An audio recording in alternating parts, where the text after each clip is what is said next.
Recapitulate செய்துபார். நாளை காலை நீங்கள் எழுந்து படுக்கையை விட்டு வரும்போது சோர்வாகவோ மன அழுத்தத்துடனோ அல்லது போனை பார்த்தபடியோ இருக்காமல் நீங்கள் அமைதியாகவும் கவனத்துடனும் அதிக ஆற்றலுடனும் உணர்கிறீர்கள். உங்கள் நாளின் முதல் 60 நிமிடங்களை நீங்கள் செலவிடும் விதம் மற்ற 23 மணி நேரத்தையும் முழுமையாக மாற்றும் என்று நான் சொன்னால் என்ன செய்வீர்கள்? கேட்பதற்கே வலிமையாக இருக்கிறது இல்லையா? இதைத்தான் நாம் இன்னைக்கு பார்க்க போகிறோம். உங்கள் வாழ்க்கையையே மாற்றக்கூடிய 10 எளிய காலை பழக்கங்கள். இதில் மிகச்சிறந்த விஷயம் என்னவென்றால், இதை செய்ய நீங்கள் கோடீஸ்வரராகவோ துறவியாகவோ அல்லது ஊக்கமளிக்கும் குருவாகவோ இருக்க வேண்டியதில்லை. உங்களுக்கு தேவை சிறிய தொடர்ச்சி மட்டுமே. இந்த வீடியோவின் முடிவில் உங்கள் உடலுக்கு ஆற்றல் அளிக்கும், மனதை கூர்மைப்படுத்தும் மற்றும் வெற்றிக்கான பாதையை அமைக்கும் தெளிவான காலை நேர திட்டம் உங்களிடம் இருக்கும். எனவே உங்கள் காஃபியை எடுத்துக்கொண்டு அமருங்கள், நாம் தொடங்கலாம். முதல் பழக்கம், ஒரு நோக்கத்துடன் எழுந்திருங்கள். பெரும்பாலானோர் எழுவதில்லை.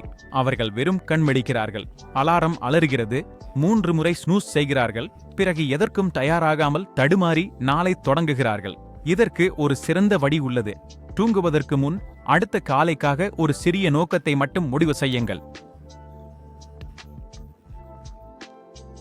அது, நாளை நான் அமைதியாக எழுந்து மற்ற வேலைகளை செய்யும் முன் ஒரு கிளாஸ் தண்ணீர் குடிப்பேன் என்றோ, அல்லது நாளை நான் நன்றியுடன் இருக்கும் ஒரு விஷயத்தை எழுதி வைப்பேன் என்றோ இருக்கலாம்.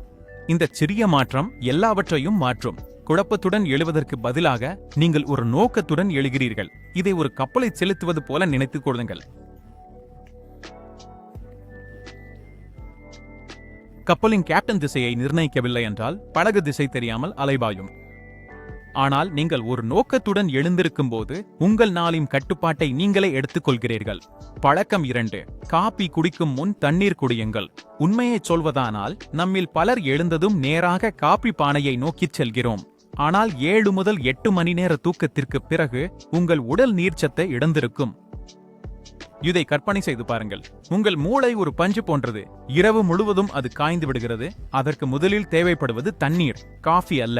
எனவே நாளை காலை காஃபியை பற்றி நினைப்பதற்கு முன்பே ஒரு பெரிய கிளாஸ் தண்ணீர் குடியுங்கள். அதில் சிறிது எலுமிச்சை சாறு சேர்த்தால் கூடுதல் சிறப்பு. நீங்கள் அதிக புத்துணர்ச்சியுடன் உணர்வீர்கள். உங்கள் செரிமானம் சீராகும்.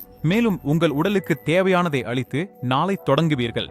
இது எளிமையாக தோன்றலாம், ஆனால் என்னை நம்புங்கள், இந்த ஒரு சிறிய பழக்கம் ஒரு வாரத்திற்குள் உங்கள் காலை பொழுதை மாற்றும். பழக்கம் 3, உங்கள் உடலை அசைக்கவும் 5 நிமிடங்களுக்கு மட்டுமாவது செய்யுங்கள். இப்போது நீங்கள் அதிகாலை 5 மணிக்கு ஜிம்மிற்கு செல்ல வேண்டும் என்று நான் சொல்லவில்லை. உங்களுக்கு விருப்பம் இருந்தால் தவிர. ஆனால் உங்கள் உடல் பல மணி நேரம் அசையாமல் இருந்திருக்கிறது. அசைவு அதை வெடித்தெறச் செய்யும். இது ஸ்ட்ரெச்சிங், யோகா, புஷ் அப்கள் அல்லது உங்களுக்கு பிடித்த பாடலுக்கு நடனம் ஆடுவது என எதுவாகவும் இருக்கலாம். இலக்கு பரிபூரணமல்ல, செயல்பாடு. இதை உங்கள் உடலுக்கான ஆன் பட்டனை அழுத்துவது போல இணையுங்கள். ஆற்றல் பாயத் தொடங்கும், மனநிலை மேம்படும், உங்கள் மூளைக்கு புதிய ஆக்சிஜன் கிடைக்கும். இதோ ஒரு கதை. என் நண்பர் ஒருவர், நான் அதிகாலையில் சுறுசுறுப்பாக இருக்க மாட்டேன் என்று சொல்வார். ஆனால் அவர் 2 நிமிட உடற்பயிற்சியான ஜம்பிங் ஜாக்ஸ் மற்றும் புஷ் அப்ஸ் செய்து பார்த்தார். ஒரு வாரத்திற்குள் அவர், நான் முன்பிருந்த அதே நபர் போல உணரவில்லை. காபி குடிப்பதற்கு முன்பே நான் வெடித்துக் கொள்கிறேன் என்றார். சில நேரங்களில் மிகச்சிறிய மாற்றங்களே மிகப்பெரிய முன்னேற்றத்தை தரும். 4வது பழக்கம், போன் வலையில் சிக்காதீர்கள். உண்மையை சொல்வதானால் நம்மில் எத்தனை பேர் எழுந்த முதல் 5 நிமிடங்களுக்குள் போனை பார்க்கிறோம்? அறிவிப்புகள், மின்னஞ்சல்கள், செய்திகள். உங்களுக்கு நீங்களே காலை வணக்கம் சொல்வதற்கு முன்பே உங்கள் மூளையை உலகத்திடம் ஒப்படைப்பது போன்றது இது. விஷயம் என்னவென்றால், உங்கள் நாளின் முதல் தருணங்கள் புனிதமானவை. அவைதான் உங்கள் நாளின் போக்கை தீர்மானிக்கின்றன. நீங்கள் உடனடியாக இன்ஸ்டாகிராம், டிக்டாக் அல்லது செய்திகளை பார்க்கத் தொடங்கினால் நீங்கள் எதிர்வினை ஆற்றும் நிலையிலேயே நாளை தொடங்குகிறீர்கள். அதற்கு பதிலாக குறைந்தது 20 முதல் 30 நிமிடங்கள் வரை போனை தொடாமல் இருங்கள். அந்த நேரத்தை இந்த பட்டியலில் உள்ள வேறு எதற்காவது பயன்படுத்துங்கள். அந்த மன அமைதியை பாதுகாக்கும் போது உங்கள் காலை பொழுது எவ்வளவு அமைதியாகவும் கவனத்துடனும் இருக்கும் என்பதைக் கண்டு நீங்கள் ஆச்சரியப்படுவீர்கள். 5வது பழக்கம், நன்றியுணர்வை பயிற்சி செய்யுங்கள். இது சாதாரணமாக தோன்றலாம், ஆனால் இது வேலை செய்யும். நன்றியுணர்வு மன அழுத்தத்தை பற்றி கவலைப்படுவதற்கு பதிலாக நல்ல விஷயங்களை கவனிக்க உங்கள் மூளையை மாற்றியமைக்கிறது. இது எவ்வளவு எளிமையானது என்று பாருங்கள்.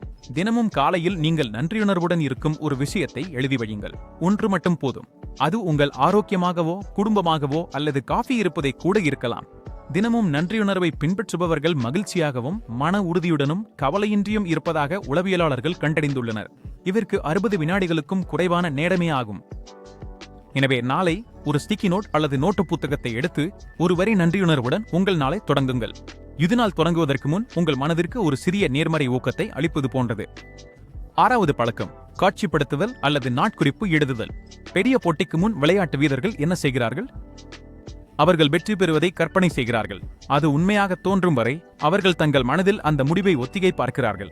நீங்களும் உங்கள் நாளை அதேபோல் செய்யலாம். தன்னம்பிக்கையுடனும் ஆற்றலுடனும் கவனத்துடனும் உங்கள் நாளை கழிப்பதாக 2 நிமிடங்கள் கற்பனை செய்து பாருங்கள். அல்லது உங்களுக்கு எழுதுவது பிடிக்கும் என்றால் அன்றைய தினத்திற்கான உங்கள் 3 முக்கிய முன்னுரிமைகளை குறித்துக் கொள்ளுங்கள். இது மனக்குழப்பத்தை நீக்கி உங்கள் மூளைக்கு ஒரு வழிகாட்டுதலை தருகிறது. அவசர வேலைகளை செய்து கொண்டிருக்காமல் ஒரு தெளிவான இலக்குடன் செயல்படலாம். ஒரு நேயர் எனக்கு எழுதியிருந்தார், நான் தினமும் காலையில் 3 குறிப்புகளை மட்டும் எழுதத் தொடங்கினேன். இப்போது என் நாட்கள் 10 மடங்கு அதிக பலன் தருவதாக உணர்கிறேன். சில சமயம் அதிக வேலை செய்வது முக்கியமல்ல, தெளிவுடன் தொடங்குவதே முக்கியம். 7வது பழக்கம், சூரிய ஒளி மற்றும் தூய காற்று. அறிவியல் பூர்வமான ஒரு ரகசியம் இதோ. காலை சூரிய ஒளி உங்கள் உடல் கடிகாரத்தை சீரமைத்து செரோடோனினை அதிகரித்து விழித்திருக்க வேண்டிய நேரத்தை உங்கள் மூளைக்கு உணர்த்துகிறது. எனவே உங்களால் முடிந்தால் காலையில் 5 நிமிடங்கள் வெளியே செல்லுங்கள். ஜன்னல் அருகில் நின்று இயற்கையான ஒளியை உணர்வது கூட உதவும். கூடுதல் பலனாக புதிய காற்றும் வெளிப்புற நடமாட்டமும் ஒரு சிறிய நடைப்பயிற்சி போல படைப்பாற்றலை தூண்டும். ஸ்டீவ் ஜாப்ஸ் போன்ற சிறந்த சிந்தனையாளர்கள் தங்களின் காலை நடைப்பயிற்சிகளுக்காக அறியப்பட்டவர்கள். பழக்கமிட்டு உங்கள் உடலுக்கு தேவையான உணவை சரியாக தேர்ந்தெடுங்கள். இப்போது காலை உணவை பற்றி பேசுவோம். இது பெரிய விருந்து உண்பதை பற்றியது அல்ல. உங்கள் முதல் உணவை சரியாக தேர்ந்தெடுப்பதே முக்கியம். உங்கள் ஆற்றலை உடனடியாக உயர்த்தி பின் குறைக்கும் சர்க்கரை நிறைந்த தானியங்கள் அல்லது பேஸ்ட்ரிகளுக்கு பதிலாக புரதம், நார்ச்சத்து மற்றும் ஆரோக்கியமான கொழுப்புகள் நிறைந்த உணவுகளை தேர்ந்தெடுங்கள். முட்டை, ஓட்ஸ், ஸ்மூத்திகள் அல்லது சில பழங்கள் மற்றும் நட்ஸ் போன்றவற்றை எடுத்துக் கொள்ளுங்கள். இலக்கு பரிபூரணம் அல்ல, அது நிலைத்தன்மைதான். உங்களுக்கு நீண்ட நேரம் நீடிக்கும் ஆற்றல் தேவை, திடீரென ஏறி இறங்கும் ஆற்றல் அல்ல. உங்கள் காரில் சோடாவை ஊற்றுவதாக கற்பனை செய்து பாருங்கள். அது 1 நிமிடம் ஓடலாம், ஆனால் வெகு தூரம் செல்லாது. உங்கள் உடலுக்கும் இதுவே பொருந்தும். 9வது பழக்கம், உங்கள் அறிவுக்கு தீனி போடுங்கள் அல்லது கற்றுக்கொள்ளுங்கள். காலை நேரத்தை உடல் ரீதியாக மட்டுமல்லாமல் மன ரீதியாகவும் தயார்படுத்திக் கொள்ள பயன்படுத்தினால் என்ன? 10 நிமிடங்கள் புத்தகம் வாசிப்பது, பாட்காஸ்ட் கேட்பது அல்லது புதிய திறனை கற்றுக்கொள்வது உங்கள் நாளின் போக்கையே மாற்றும். வீட்டை விட்டு வெளியேறும் முன்பே வளர்ச்சியின் விதைகளை விதைப்பது போன்றது இது. வாரங்கள் மற்றும் மாதங்கள் செல்லச் செல்ல அந்த சிறிய விதைகள் மிகப்பெரிய அறிவாகவும் புதிய பார்வையாகவும் வளரும். ஓராண்டு கழித்து நான் எப்படிப்பட்ட நபராக இருக்க வேண்டும் என்று உங்களையே கேட்டுக்கொள்ளுங்கள். அந்த நபரை உருவாக்க ஒவ்வொரு சிறு முயற்சியாக உங்கள் காலை பொழுதை பயன்படுத்துங்கள். பழக்கம் 10, ஒரு சிறிய வெற்றி. இதுவே கடைசி. இது மிகவும் சக்தி வாய்ந்தது. காலையில் எழுந்தவுடன் ஒரு சிறிய வெற்றியை உங்களுக்கு நீங்களே பரிசளியுங்கள்.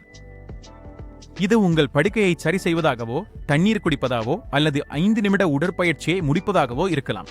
பழக்கம் முக்கியமல்ல, அதன் வேகம்தான் முக்கியம். அந்த சிறிய வெற்றி உங்கள் மூளைக்கு நான் காரியங்களை செய்து முடிப்பவன் என்ற செய்தியை தருகிறது. அந்த வேகம் மேலும் வளரும். ஒரு சிறிய வெற்றி அடுத்த வெற்றிக்கு வழிவகுக்கும். திடீரென உங்கள் நாள் முழுவதும் மாறுபட்டதாக தோன்றும். மலையிலிருந்து ஊருளும் பனிப்பந்து போல இதை நினையுங்கள். முதலில் சிறியதாக இருக்கும், பிறகு தடுக்க முடியாததாக மாறும். எனவே 1 நிமிடம் மூச்சை இழுத்து விடுவோம். நாம் பலவற்றை பார்த்திருக்கிறோம். நோக்கத்தை அமைத்தல், நீர் அருந்துதல், உடலை அசைத்தல், மனதை பாதுகாத்தல், நன்றி உணர்வு, நாட்குறிப்பு எழுதுதல், சூரிய ஒளி, சத்தான உணவு, கற்றல் மற்றும் சிறிய வெற்றிகள். நாளை இவை 10ஐயும் நீங்கள் செய்ய வேண்டியதில்லை. 1-2இல் தொடங்குங்கள். மெதுவாக ஒவ்வொன்றாக சேர்த்துக் கொள்ளுங்கள். ஏனென்றால் உண்மை என்னவென்றால் மாற்றம் என்பது எல்லாவற்றையும் ஒரே நேரத்தில் செய்வது அல்ல, அது தொடர்ச்சியாக செய்வதை பொறுத்தது. இதோ உங்களுக்கான சவால். நாளை காலை இந்த பட்டியலில் உள்ள ஏதேனும் ஒரு பழக்கத்தை மட்டும் தேர்ந்தெடுங்கள். அதை 1 வாரம் செய்யுங்கள். பிறகு இன்னொன்றை சேர்க்கவும். உங்கள் ஆற்றல், கவனம் மற்றும் தன்னம்பிக்கை வளர்வதை பாருங்கள். ஏனெனில் உண்மை இதுதான், உங்கள் காலை பொழுதுதான் உங்கள் வாழ்க்கையின் நுழைவாயில். அந்த கதவை நீங்கள் கவனத்துடன் திறக்கும்போது அதன் மறுபுறம் உள்ள அனைத்தும் சிறப்பாக மாறும். பார்த்ததற்கு நன்றி. இப்போது உங்கள் வாழ்க்கையை மாற்றும் காலை பொழுதை உருவாக்குங்கள்.